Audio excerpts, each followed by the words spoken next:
الحمد لله نحمده ونستعينه ونستغفره ونؤمن به ونتوكل عليه ونعوذ بالله من شرور أنفسنا ومن سيئات أعمالنا من يهده الله فلا مضل له ومن يضلله فلا هادي له ونشهد أن لا إله إلا الله وحده لا شريك له ونشهد أن سيدنا ومولانا محمدا عبده ورسوله أما بعد فأعوذ بالله من الشيطان الرجيم بسم الله الرحمن الرحيم فإن كذبوك فقد كذب رسل من قبلك جاءوا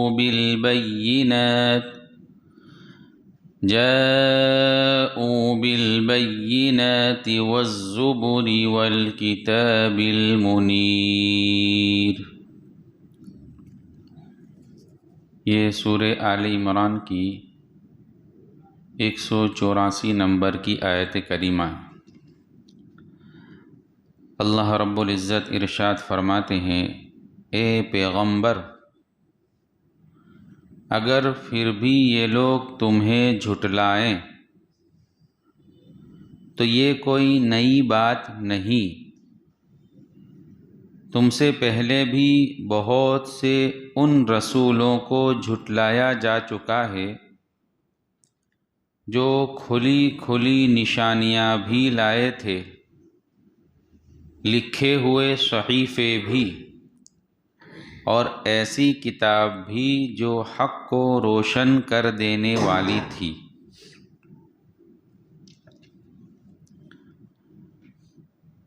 اس آیت میں اللہ کے رسول صلی اللہ علیہ وسلم کو تسلی دی جا رہی ہے۔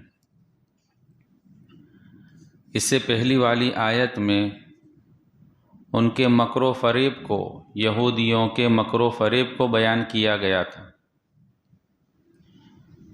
کہ وہ لوگ یہ چاہتے تھے کہ جس طرح پہلی امتوں کے قربانی کے جو مسائل تھے کہ ان کی قربانی آگ آ کر کھا جاتی تھی،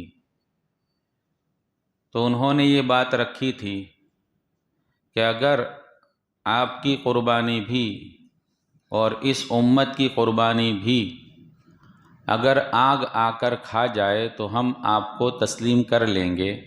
اس طرح ہماری پہلی کتاب میں اللہ نے ہمیں حکم دیا تھا۔ تو اللہ رب العزت نے اس کا جواب دیا تھا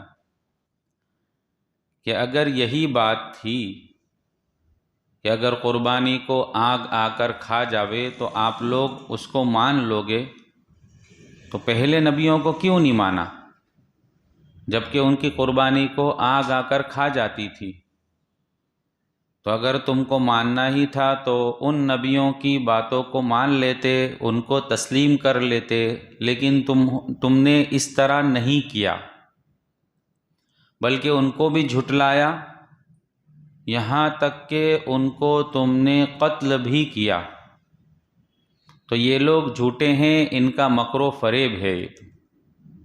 تو اللہ رب العزت اس آیت میں اپنے نبی صلی اللہ علیہ وسلم کو تسلی دے رہے ہیں کہ اگر یہ لوگ آپ کو جھٹلا رہے ہیں، آپ کی تکذیب کر رہے ہیں، تو اس میں کوئی نئی بات نہیں ہے۔ یہ لوگ تو اس سے پہلے جو نبی گزرے ہیں ان کی تکذیب بھی کر چکے ہیں، ان کو جھٹلا بھی چکے ہیں۔ یہ تو ان کے بہانے بازی ہے کہ اگر اس طرح ہو تو ہم تسلیم کریں، اس طرح ہو تو ہم تسلیم کریں۔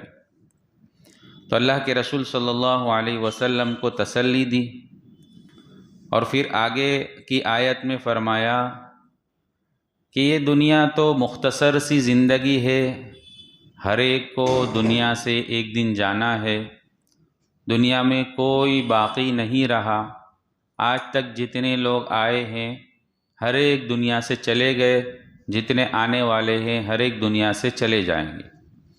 تو اللہ آگے فرما رہے ہیں کل نفس ذائقۃ الموت وَإِنَّمَا تُوَفَّوْنَ أُجُورَكُمْ يَوْمَ الْقِيَامَةِ فَمَنْ زُحْزِحَ عَنِ النَّارِ وَأُدْخِلَ الْجَنَّةَ فَقَدْ فَازَ وَمَا الْحَيَاةُ الدُّنْيَا إِلَّا مَتَاعُ الْغُرُورِ۔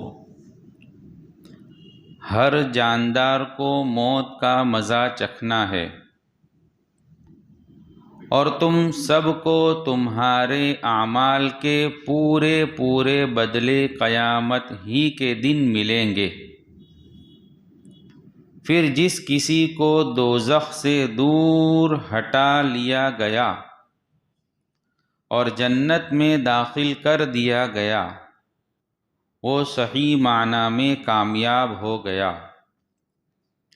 اور یہ دنیاوی زندگی تو جنت کے مقابلے میں دھوکے کے سامان کے سوا کچھ بھی نہیں۔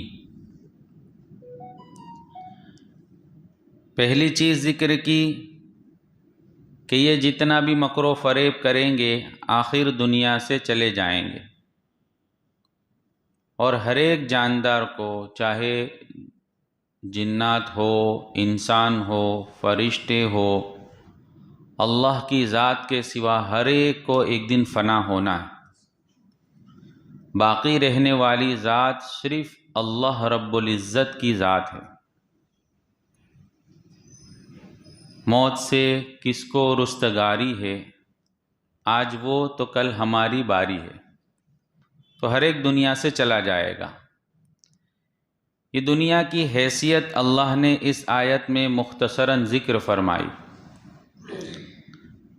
فرمایا کہ جب سب لوگ مر جائیں گے، ختم ہو جائیں گے، پھر اللہ رب العزت قیامت قائم کریں گے، اور قیامت قائم کر کے ہر ایک کو اس کا بدلہ ملے گا، جزا ہو یا سزا ہو۔ اگر اعمال حسنہ کیے ہیں، اچھے کام کیے ہیں تو اس کا بدلہ ملے گا، اور اگر برے اعمال ہے تو اس کی سزا ملے گی۔ تو اللہ نے فرمایا کہ مرنے کے بعد قیامت قائم ہوگی، اور قیامت قائم ہوگی تب سب کو جزا یا سزا ملے گی، اور پوری پوری ملے گی، کسی پر ظلم نہیں ہوگا۔ پھر فرمایا کہ حقیقی کامیاب کون ہے؟ آدمی اپنے ذہن میں سوچتا ہے کہ اگر اتنا مال مل جاوے تو میں کامیاب ہو جاؤں، اور اتنی پراپرٹی ہو جاوے تو میں کامیاب ہو جاؤں، یا اس طرح کی چیزیں میرے پاس آ جاوے تو میں کامیاب ہو گیا۔ تو اللہ رب العزت آگے حقیقی کامیاب کون ہے اس کو فرما رہے کہ دنیا کی زندگی تو بالکل مختصر سی ہے، دھوکے کی چیز ہے، اور حقیقی کامیاب وہ ہے فمن زحزح عن النار، جو جہنم سے بچا لیا گیا، جہنم سے ہٹا لیا گیا، جہنم سے اس کو دور کر دیا گیا، وَأُدْخِلَ الْجَنَّةَ، اور اس کو جنت میں داخل کر دیا گیا، تو وہ حقیقی کامیاب ہے، وہ اصل میں کامیاب ہے۔ اور دنیا کی زندگی تو کیا ہے؟ وَمَا الْحَيَاةُ الدُّنْيَا إِلَّا مَتَاعُ الْغُرُورِ، جنت کے مقابلے میں دنیا کی زندگی تو ایک دھوکے کا سامان ہے۔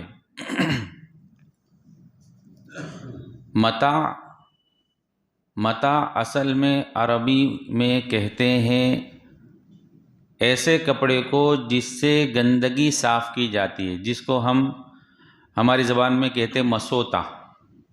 گھر میں کچن میں جب خراب ہو جاتا ہے تو اس کو صاف کرنے کے لیے جو گندا کپڑا رکھا جاتا ہے اس کو عربی میں متاع کہتے ہیں۔ ایک بہت بڑے ڈکشنری لکھنے والے، عربی ڈکشنری لکھنے والے، لغت لکھنے والے، ان کو کچھ الفاظ کے معنی مل نہیں رہے تھے کہ اس کا اصل ترجمہ کیا، اس کا معنی کیا۔ ان میں ایک لفظ یہ متاع تھا اور ایک لفظ رقیب تھا، کہ رقیب کا کیا معنی، متاع کا کیا معنی۔ اب ان کو ڈکشنری میں لکھنا تھا، بہت بڑی انہوں نے ڈکشنری لغت لکھی ہے عربی میں۔ تو وہ عرب کے قبیلوں کے اندر گھومنے لگے، تلاش کرنے لگے، بدوؤں کے درمیان میں جانے لگے، تاکہ وہاں جا کر معلوم کرے کہ یہ لفظ کا اصل ترجمہ کیا، معنی کیا۔ تو ایک جگہ گئے، ایک بدو بیٹھا ہوا تھا، تو وہ کھانا پکا رہا تھا، تو وہ کسی کام سے دور گیا، تو اس کا بچہ قریب بیٹھا ہوا تھا۔ اب وہاں ایک کتا آیا اور جو کھانا پک رہا تھا اس کے قریب جو یہ مسوتا رکھا ہوا تھا، کتے نے اس کو منہ میں لیا اور بھاگ گیا۔ وہ بچہ دیکھ رہا تھا۔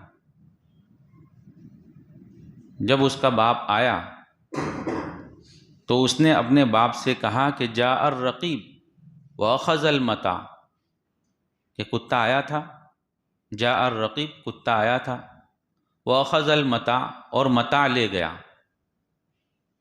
تو یہ جو ڈکشنری لکھنے والے تھے اسمعی رحمۃ اللہ علیہ، وہ بڑے خوش ہوئے کہ جس لفظ کو ڈھونڈنے کے لیے میں سفر کر رہا تھا، اللہ رب العزت نے وہ لفظ کے معنی مجھے یہاں ملا دیے، کہ وہ بچہ ہے چھوٹا عرب کے بدو کا، جب اپنے باپ کو خبر دے رہا ہے کہ آپ نہیں تھے اس وقت، یہاں کیا ہوا، تو اس بچے نے کہا کہ جاء الرقیب، کتا آیا، واخذ المتاع، اور متاع لے گیا، یعنی وہ مسوتے کا کپڑا لے گیا۔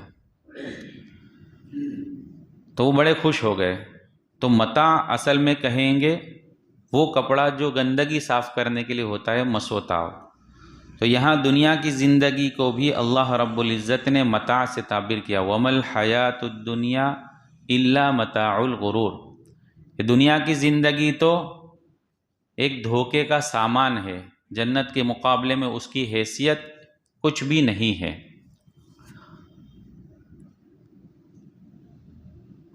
حدیث میں دنیا کی زندگی کو آخرت کے مقابلے میں کیا حیثیت رکھتی ہے اس کو ایک مثال سے سمجھایا گیا، کہ جیسے ایک آدمی سمندر کے اندر اپنی انگلی ڈالتا ہے اور انگلی ڈال کر جب باہر نکالتا ہے تو انگلی پر جو پانی آ رہا ہے وہ دنیا کی زندگی ہے، اور جو سمندر ہے وہ آخرت ہے۔ تو آخرت کے مقابلے میں دنیا کی زندگی کی حیثیت یہ ہے جیسے کہ سمندر کے پانی کے سامنے اس انگلی پر آئے ہوئے پانی کی حیثیت۔ تو اللہ رب العزت نے اس آیت میں اسی کا ذکر فرمایا کہ ہر ایک کو مرنا ہے اور قیامت میں جزا و سزا ملے گی، اور حقیقی کامیاب وہ ہو جائے گا جو جنت میں داخل کر دیا جائے گا، جہنم سے بچا لیا جائے گا، اور دنیا کی زندگی تو ایک دھوکے کا سامان ہے۔ آگے اللہ رب العزت اور تسلی دیتے ہیں، فرماتے ہیں لَتُبْلَؤُنَّ فِي أَمْوَالِكُمْ وَأَنفُسِكُمْ وَلَتَسْمَعُنَّ مِنَ الَّذِينَ أُوتُوا الْكِتَابَ مِنْ قَبْلِكُمْ وَمِنَ الَّذِينَ أَشْرَكُوا أَذًى كَثِيرًا وَإِن تَصْبِرُوا وَتَتَّقُوا فَإِنَّ ذَلِكَ مِنْ عَزْمِ الْأُمُورِ۔ مسلمانوں، تمہیں اپنے مال اور دولت اور جانوں کے معاملے میں اور آزمایا جائے گا، اور تم اہل کتاب اور مشرکین دونوں سے بہت سی تکلیف دہ باتیں سنو گے، اور اگر تم نے صبر اور تقوی سے کام لیا تو یقیناً یہی کام بڑی ہمت کے ہیں جو تمہیں اختیار کرنے ہیں۔ اس میں اللہ رب العزت فرماتے ہیں کہ انسان کو، ایک مسلمان کو، ایک ایمان والے کو آزمایا جائے گا، اس کا امتحان ہوگا، اور ہر ایک کو اس کے ایمان کے حیثیت کے موافق آزمائش ہوگی۔ دیندار کو اس کے دین کے اعتبار سے اس کی آزمائش ہوگی، کبھی مال میں، کبھی جان میں، کبھی اہل و عیال میں کمی کر کے آزمائش ہوگی، امتحان ہوگا۔ اللہ رب العزت نے کئی آیتوں میں اس کا ذکر فرمایا کہ اللہ رب العزت یہ دیکھنا چاہتے ہیں، یہ امتحان لینا چاہتے ہیں کہ کون بندہ ہے جو میری مان کر دنیا میں زندگی گزار کر آتا ہے، کون اچھے اعمال کر کر میرے پاس آتا ہے۔ تو اگر دنیا کی چیزیں، مال و متاع اگر دشمنوں کے پاس زیادہ ہو گیا، اگر عیش و عشرت کے سامان ان کے پاس زائد ہو گئے، تو اس کو دیکھ کر گھبرانے کی ضرورت نہیں ہے، بلکہ یہ تو اللہ رب العزت کی طرف سے تمہیں آزمائش میں رکھا جا رہا ہے، تاکہ اس کے بدلے میں اللہ رب العزت تمہیں آخرت میں دے، جبکہ ان کافر اور مشرکوں کے لیے آخرت میں کوئی چیز نہیں ہے، ان کے لیے کوئی نعمتیں وہاں نہیں ہیں۔ تو اللہ رب العزت تمہیں آخرت میں دینے والے ہیں، اس لیے دنیا میں تمہیں اس میں آزمائش میں رکھا جائے گا، کچھ کمی بھی کی جائے گی۔ اور کبھی ایسا بھی ہوتا ہے کہ اللہ رب العزت دنیا میں زیادہ دے کر بھی آزماتے ہیں کہ اب بندہ جو ہے اس حالت میں، اس پوزیشن میں اب کیا کر رہا ہے۔ تو ایک ایمان والے کو، ایک مسلمان کو اپنی حالت کے اعتبار سے اللہ رب العزت کے احکام پر عمل کرنا چاہیے کہ ابھی میں اس پوزیشن میں ہوں، تو اس پوزیشن میں میرے اللہ کا مجھے کیا حکم ہے۔ اگر میں غریب ہوں تو غربت کا کیا حکم ہے، اگر میں مالدار ہوں تو مالداری میں ابھی اللہ کا مجھ پر کیا حکم ہے، اس پر عمل کرنا یہ اصل چیز ہے۔ تو اللہ رب العزت آزمائیں گے، امتحان لیں گے، جان اور مال میں کمی ہوگی، تو اس کی وجہ سے آدمی کو، انسان کو، مسلمان کو، ایک ایمان والے کو گھبرانے کی ضرورت نہیں۔ کبھی تو اس طرح بھی ہوگا کہ دشمنوں کی طرف سے ایسے الفاظ، ایسی باتیں تمہارے سامنے آئے گی جس کی وجہ سے تمہیں تکلیف ہوگی، اس تکلیف کے وقت بھی تمہیں جو کام کرنے ہیں وہ اللہ نے اس آیت میں ذکر فرمایا۔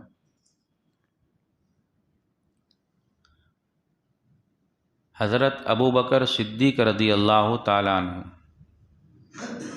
بڑے حلیم اور بردبار ہے،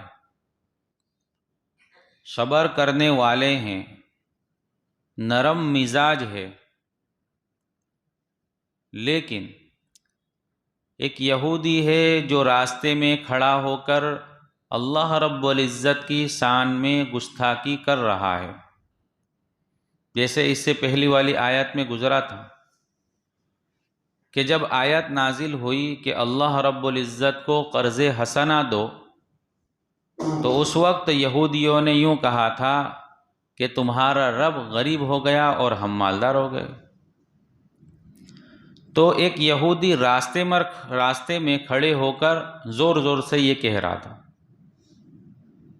تو حضرت ابوبکر صدیق رضی اللہ تعالیٰ عنہ کا وہاں سے گزر ہوا، جب آپ نے سنا، حالانکہ آپ تو بہت نرم مزاج تھے، لیکن جب اس طرح کی بات سنی کہ وہ یوں کہہ رہا ہے یہودی کہ مسلمانوں کا رب غریب ہو گیا ہے اور وہ قرض مانگ رہا ہے، تو حضرت ابوبکر صدیق رضی اللہ تعالیٰ عنہ کو زور سے تماچا مارا وہ یہودی دوسرے یہودیوں کو لے کر اللہ کے رسول صلی اللہ علیہ وسلم کی خدمت میں شکایت کے لیے پہنچتا ہے کہ آپ کے ساتھی نے جو ہے مجھے تماچا مارا۔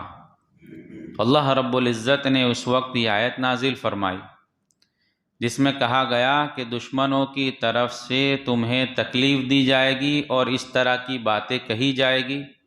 اس وقت تمہیں دو کام کرنے ہیں، ایک تو صبر کرنا ہے اور دوسرا تقوی اختیار کرنا ہے۔ حالانکہ اس طرح کے واقعات اللہ کے رسول صلی اللہ علیہ وسلم کے ساتھ بھی پیش آئے۔ اللہ کے رسول صلی اللہ علیہ وسلم کی عادت شریفہ یہ تھی کہ آپ جہاں کہیں موقع پاتے تھے لوگوں کو ایمان کی، اسلام کی دعوت دیتے تھے۔ ایک موقع پر حضرت سعد بن عبادہ رضی اللہ تعالیٰ عنہ کی عیادت کے لیے اللہ کے رسول صلی اللہ علیہ وسلم تشریف لے جا رہے تھے۔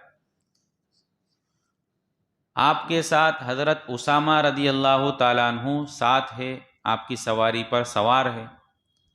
آپ سواری سے جب گزر رہے تھے تو دیکھا کہ ایک جگہ مجلس لگی ہوئی ہے، لوگ بیٹھے ہوئے ہیں، اور وہ مخلوط مجلس تھی، یعنی سب لوگ اس میں شریک تھے، یہودی بھی تھے، مسلمان بھی تھے، کافر بھی تھے، اس طرح کی مخلوط تھی مجلس۔ تو اللہ کے رسول صلی اللہ علیہ وسلم کا جب گزر ہوا تو آپ نے اپنی سواری کو ایک طرف کیا اور آپ سواری سے اترے، اور اتر کر آپ نے جو ہے ایمان کی دعوت دی۔ یہ واقعہ ہے غزوہ بدر سے پہلے کا۔ تو اس وقت اس مجلس میں، اس میٹنگ میں منافق لوگ بھی تھے، اور ان کا جو سردار عبداللہ بن ابی بن سلول وہ بھی تھا، اور ایمان والے لوگ بھی تھے، ان میں حضرت عبداللہ بن رواحہ بھی تھے۔ تو جب اللہ کے رسول صلی اللہ علیہ وسلم نے دعوت دی تو اس وقت عبداللہ بن ابی بن سلول جو منافقوں کا سردار تھا، اس نے آپ کی گستاخی کی، اور اس نے کہا کہ آپ نے جو یہ طریقہ اختیار کیا ہے وہ بہت غلط ہے۔ ہم باتوں میں مشغول تھے اور آپ درمیان میں آ کر ایمان کی دعوت دینے لگ گئے۔ آپ کو اس طرح نہیں کرنا چاہیے، بلکہ اگر آپ کے گھر پر کوئی آتا ہے تو وہاں آپ دعوت دیوے، اس طرح ہماری مجلس میں آ کر دعوت نہ دیوے۔ تو اس وقت حضرت عبداللہ بن رواحہ رضی اللہ تعالیٰ عنہ نے اس بات کی مخالفت کی اور آپ سے فرمایا کہ نہیں، آپ نے جو بھی کہا ہے وہ بالکل سچ کہا ہے اور اسی طرح آپ کو کرنا چاہیے۔ گویا اس مجلس میں تو میں ہونے لگی۔ تو اللہ کے رسول صلی اللہ علیہ وسلم نے اطمینان دلایا، سب کو سمجھایا اور معاملہ جو ہے ختم کیا۔ اور اللہ کے رسول صلی اللہ علیہ وسلم حضرت سعد بن عبادہ کے پاس جا رہے تھے، ان کی عادت کے لیے وہاں تشریف لے گئے۔ جب حضرت سعد کو معلوم ہوا کہ اس طرح کا واقعہ ابھی راستے میں پیش آیا تو حضرت سعد نے اللہ کے رسول صلی اللہ علیہ وسلم کو تسلی دی اور فرمایا کہ آپ کو اس کا برا نہیں ماننا چاہیے، چونکہ وہ آدمی ایسا ہے جو ابھی سردار بننے والا تھا مدینہ کا۔ آپ کے آنے سے پہلے مدینہ کے لوگ اپنا سردار اس کو چن چکے تھے، قریب تھا کہ اب وہ سردار بنے مدینہ کا، لیکن چونکہ جب آپ ہجرت فرما کر مدینہ تشریف لے آئے تو لوگوں نے اس کو سردار نہیں بنایا اور آپ کی نبوت کو مان کر آپ کو نبی تسلیم کر لیا۔ تو اس کو جو سرداری ملنی تھی وہ نہیں ملی، جس کی جلن اس کے اندر ہے، اور وہ جلن کی وجہ سے اس طرح کا کام کر رہا ہے۔ تو اللہ کے رسول آپ اس کی بات کا برا نہ مانیں۔ اللہ کے رسول صلی اللہ علیہ وسلم نے بھی اس کو چھوڑ دیا۔ تو اس آیت میں اسی کو بتلایا گیا کہ دشمنوں کی طرف سے تمہیں تکلیف دی جائے گی، بات کے ذریعے سے بھی، اور ان کی اس طرح کی باتیں جو تمہیں تکلیف دے گی۔ تو اس طرح کی اگر بات ہو تو تمہیں صبر اختیار کرنا ہے اور تقوی سے کام لینا ہے، اللہ کا ڈر اپنے اندر پیدا کرنا ہے۔ اللہ رب العزت نے اس آیت میں اسی کو ذکر فرمایا۔ آگے کی آیت میں بھی یہودیوں کے متعلق کچھ باتیں ہیں جو ان کی طرف سے پیش آئی، اور اللہ رب العزت نے اس کو ذکر فرمایا، جس کو انشاءاللہ ہم پھر سنیں گے۔ بسم اللہ الرحمن الرحیم سبحانک اللہم وبحمدک وتبارک اسمک وتعالی جدک ولا الہ غیرک اللہم صلی علی سیدنا مولانا محمد وعلی آل سیدنا مولانا محمد وبارک وسلم یا ارحم الراحمین یا اکرم الاکرمین۔ یا اللہ ہم تمام کے گناہوں کو معاف فرما، تمام کی خطاؤں سے درگزر فرما۔ یا اللہ اپنے فضل کا معاملہ فرما، یا اللہ خیر کے فیصلے فرما، شر سے حفاظت فرما، اپنی اطاعت والی زندگی نصیب فرما، نافرمانی والی زندگی سے حفاظت فرما۔ یا اللہ ایک لمحے کے لیے بھی تجھ سے غفلت میں مبتلا ہونے سے حفاظت فرما۔ یا اللہ ہر وقت تیرا استحضار نصیب فرما، تیری معرفت عطا فرما، تیری محبت عطا فرما۔ اس دل کو پاک صاف فرما کر اپنی محبت اس میں نصیب فرما۔ آقا صلی اللہ علیہ وسلم کی سچی پکی محبت نصیب فرما، آپ کی اطاعت نصیب فرما، سنت والی زندگی نصیب فرما، ایک ایک سنت کو جان جان کر اس پر عمل کی توفیق عطا فرما۔ یا اللہ ہمارے بیماروں کو شفا عطا فرما، مقروضوں کی قرضوں کی ادائیگی کی شکل صورتیں پیدا فرما، حاجت مندوں کی حاجتیں پوری فرما۔ یا اللہ جو جس لائن سے پریشان ہے ہر ایک کی پریشانی کو اپنے فضل سے اپنے کرم سے دور فرما، تمام حاضرین مجلس کے گناہوں کو معاف فرما، تمام کی جائز اور نیک مرادیں پوری فرما، تمام کی نسلوں کو قبول فرما۔ جو مانگا عطا فرما، جو مانگنے سے رہ گیا اپنے فضل سے عطا فرما۔ آقا صلی اللہ علیہ وسلم کے صدقے اور طفیل میں ہماری دعاؤں کو قبول فرما۔ یا رب صلی وسلم دائما ابدا علی حبیبک خیر الخلق کلہم۔ سبحان ربک رب العزة عما یصفون، سلام علی المرسلین والحمد للہ رب العالمین۔